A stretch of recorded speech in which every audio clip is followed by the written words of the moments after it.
Kuna mmoja alikuwa anatania kwamba baada ya kutoka kwa sabuni Israeli akashuka Dominiko, amepandisha, amefika hapa sasa, anapandisha kuelekea Kinzudi.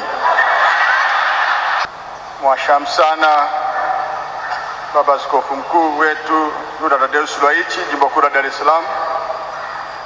Mwashamu Baba Stefano Msomba, askofu wa Jimbo la Bagamoyo. Askofu msaidizi Henry Mchamungu wa Jimbo Kuu la Dar es Salaam.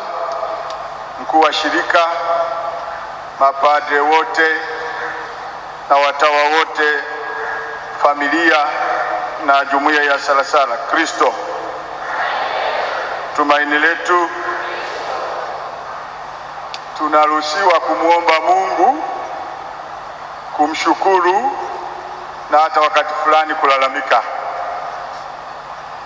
Sisi tunamwomba Mungu asitufikishe kwenye ile aliyoifanya Yesu ya Eloi Eloi lama sabakthani, wanadekania, kwa maana ndani ya miezi miwili wameondoka mapadre 3 kutoka kwetu. Tunawaomba basi maaskofu wetu wa Dar es Salaam na huyo wa Bagamoyo, katika sala zenu binafsi, basi tuombeeni dekania ya Thomas More, maana sasa inaleta mashaka na wasiwasi, pamoja kwamba tuna imani.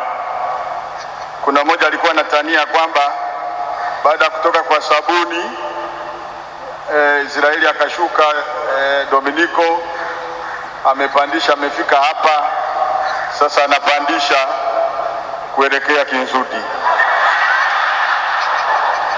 Sasa huo ulikuwa ni utani. Kwa hiyo Father Patience Mugisha, usiogope, Mwenyezi Mungu afanye hivyo, anachagua kulingana na walioiva na nao wahitaji. Raha ya milele umpe